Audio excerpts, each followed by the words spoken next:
নমস্কার। আমার ভাবতে লজ্জা হয় যে আমার প্রাণের ভাষা বাংলায় আজও বেঁচে থাকে, আজও নিঃশ্বাস নেয় পাগলা গারদ এবং পাগলখানার মতো শব্দ।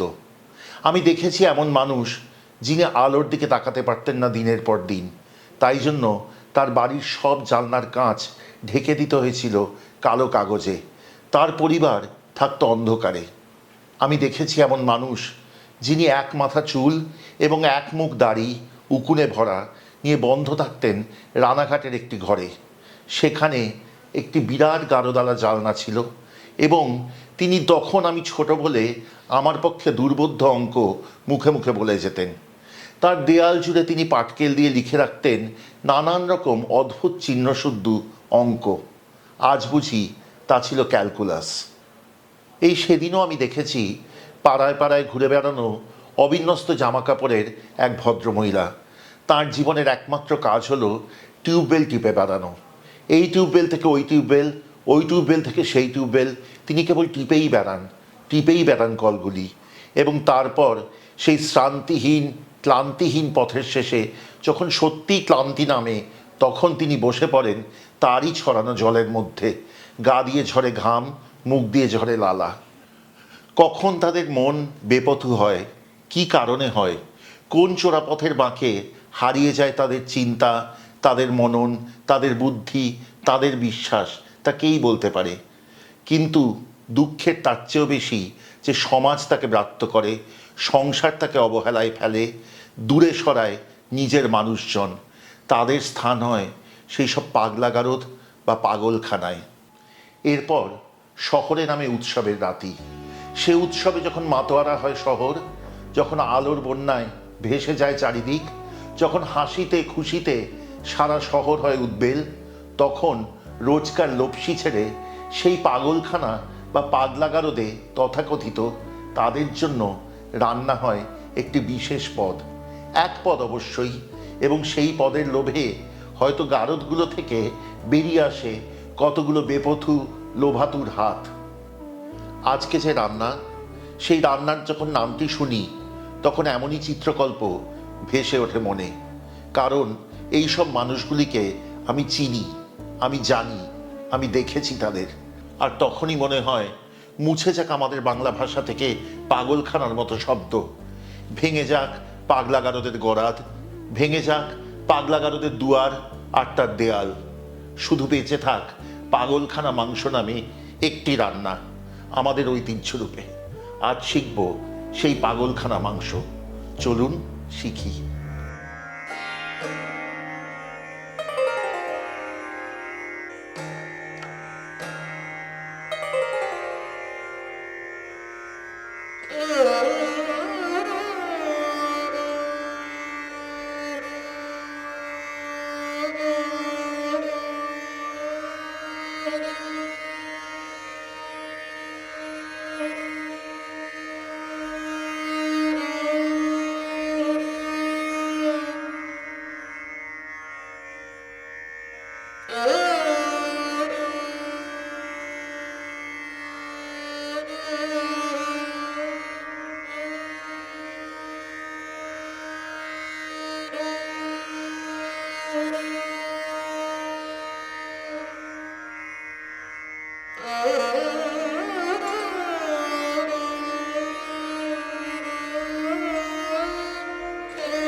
প্রথমেই বলি, এই রান্নায় কিন্তু দুটি ভাগ।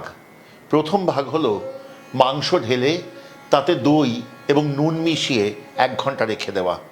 এরপর সব উপকরণ মিশিয়ে প্রেসার কুকারে দেওয়া, গলা গলা মাখা মাখা হলে নামিয়ে ভাত দিয়ে খাওয়া। আমি কিন্তু আজ এখানে অনেক চেষ্টা করেও শালগম পাইনি, কাজেই শালগম ছাড়া আমি এই রান্নাটি করব। যদি আপনি পান শালগম, তাহলে যখন এই রান্নাটি করবেন বড় বড় টুকরো করে সাথে শালগম দেবেন। চলুন আজকের রান্না শুরু করি। মাংস মাখবো।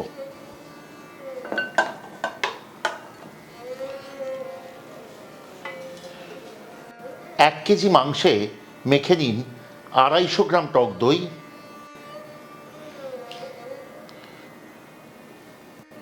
এবং উঁচু করে 1 টেবিল চামচ নুন,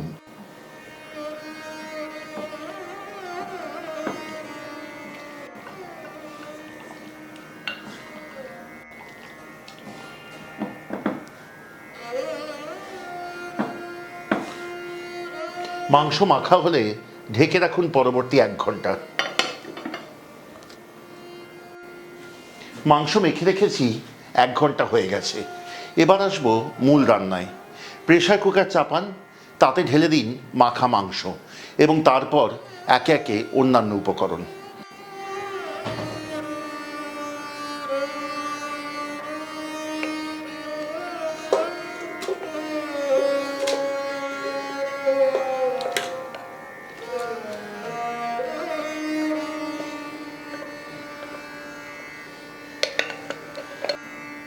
এর সাথে দিন 4 থেকে 5টি মাঝারি মাপের চাক করে কাটা পেঁয়াজ,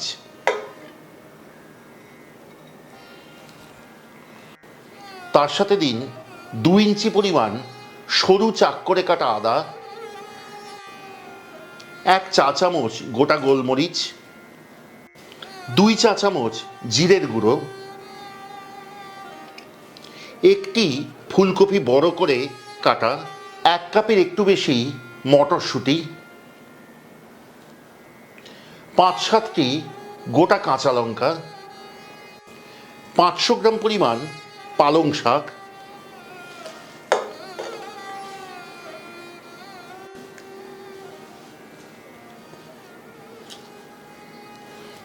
স্বাদ অনুসারে নুন। এখানে মনে রাখবেন আপনি কিন্তু মাংস মাখার সময়ও নুন দিয়েছিলেন। 3 টেবিল চামচ পরিমাণ সাদা তেল এবং 2 টেবিল চামচ পরিমাণ ঘি।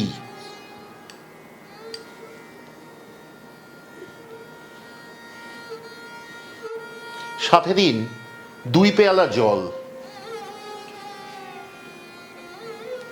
এবার খুন্তি দিয়ে সবকটি উপকরণ ভালো করে মিশিয়ে নিন।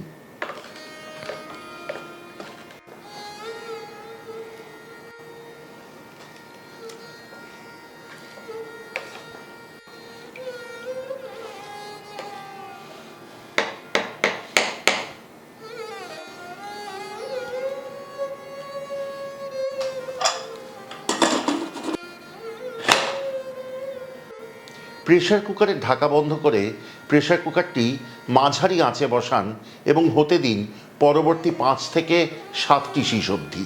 তারপর প্রেসার কুকারের পুরো ভাপ নিজে থেকে বেরিয়ে যেতে দিন। তারপর সাবধানে ঢাকা খুলুন এবং দেখবেন যে মাংস কতখানি হয়েছে।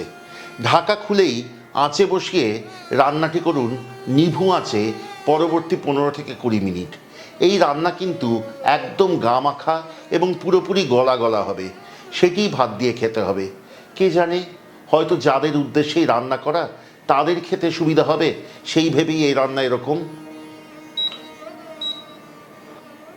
যতক্ষণ এই রান্না হচ্ছে আপনাদের সবার কাছে অনুরোধ রইল, কেমন লাগলো আজকের রান্নাটি এবং আমাদের অন্যান্য রান্না গল্প সব কিছু আমাদের কমেন্টে লিখে অতি অবশ্যই পাঠান। যদি ভালো লাগে সাবস্ক্রিপশন করে সঙ্গে থাকবেন, খুব আনন্দ পাব। এবং যদি বেল আইকন টিপে দেন আমাদের চ্যানেলের সমস্ত নোটিফিকেশন সবচেয়ে আগে পৌঁছবে আপনার কাছে।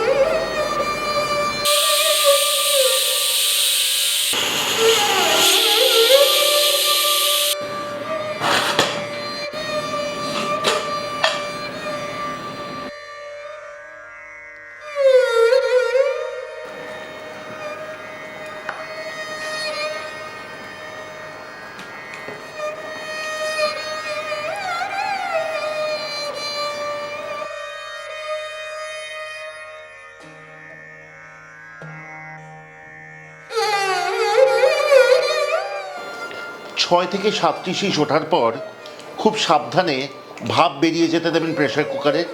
তারপর ঢাকা খুলুন। ঢাকা খুলে যদি দেখেন কোনো সবজি, বিশেষ করে শালগম, ফুলকপি ইত্যাদি, তারা তখনও চেয়ে আছে, তাহলে খুন্তির মাথা দিয়ে অল্প ভেঙে মিশিয়ে দেবেন, দেখবেন একেবারে গলে গিয়ে মিশে যাবে। এবার রান্নাটি খানিকক্ষণ ধরে নাড়বেন খুন্তি দিয়ে, দেখবেন সবজি গলে গিয়ে একেবারে ঘন হয়ে এসছে, অনেকটা স্যুপের মতো। এই রান্না কিন্তু খুব স্বাস্থ্যকর এবং যে কোনো রোগীর পথ্য হিসাবে খুব ভালো।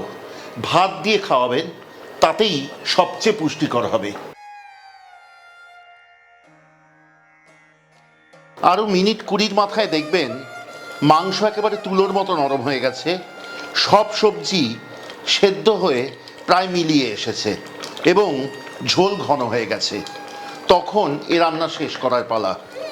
এবার দিয়ে দিন ওপর থেকে আরও আধ চা চামচ জিরের গুঁড়ো এবং 1 টেবিল চামচ ঘি।